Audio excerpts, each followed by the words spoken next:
Praise the lord. ఈ రోజు దేవుడు బలపరిచే వాక్యం కీర్తనల గ్రంథము 31వ అధ్యాయం 19వ వచనం. నీ యందు భయభక్తులు గలవారి నిమిత్తము నీవు దాచించిన మేలు ఎంతో గొప్పది.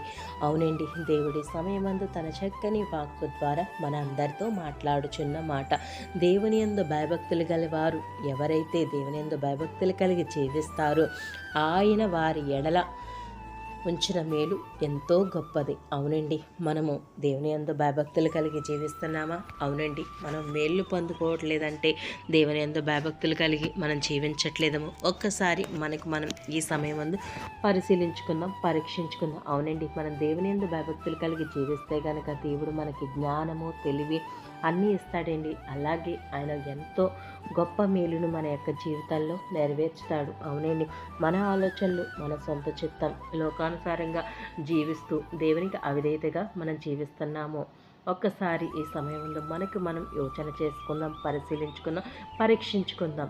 అవునండి, ఇంతవరకు మన సొంత చిత్త ప్రకారంగా వెళ్ళి అనేక నష్టాలకు మనం గురై ఉండొచ్చు. కానీ మనం దేవుని యందు భయభక్తులు కలిగి జీవిస్తే కనుక ఆయన మన యొక్క జీవితంలో అనేక గొప్ప మేలు జరిగిస్తానని వాగ్దానం చేస్తున్నాడండి. అవునండి, పేతురు దేవుని యందు భయభక్తులు కలిగి దేవుని మాట ప్రకారంగా వలవేశాడు కాబట్టి విస్తారమైన గొప్ప చేపలు వచ్చాయండి. అలాగే మనం దేవుని మాట ప్రకారంగా, ఆయన ఆజ్ఞల ప్రకారంగా, ఆయన చిత్త ప్రకారంగా మనం జీవిస్తే గనక మన యొక్క జీవితంలో దేవుడు ఊహించిన దానికన్నా, తలించిన దానికన్నా గొప్ప మేలు మన యొక్క జీవితంలో జరిగిస్తానని వాగ్దానం చేస్తున్నానండి. అవునండి, మన జీవితం ఇప్పుడే దేవునికి అప్పచెప్పి దేవుని యందు భయభక్తులు కలిగి విధేయత కలిగి మనం జీవిద్దాం.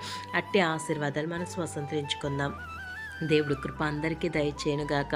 వాక్యానుసారంగా జీవించుటకు దేవుడి కృప మనందరికీ దయచేయను గాక. ఆమేన్. ప్రార్థన. యేసయ్యా, నీకే స్తుతులు, స్తోత్రాలయ్యా. నీ యందు భయభక్తులు గలవారి నిమిత్తం నీవు దాచించిన మేలు ఎంతో గొప్పదంటున్నావు కదా ప్రభు. నన్ను అట్టి భయభక్తులు కలిగి మేము జీవించి అట్టి మేలును అనుభవించడానికి ప్రతి ఒక్కరికి నీ కృపను దయచేసి నీ యందు భయభక్తులు కలిగి జీవించే కృపను, ధన్యతను మా అందరికీ దయచేయమని అడుగుచున్నాను తండ్రి. నీకు విధేయత కలిగి మేము జీవించడానికి సహాయం దయచేయమని యేసుక్రీస్తు పుణ్యనామంలో అడిగి వేడుకుంటున్నాము తండ్రి. ఆమేన్. Praise the lord.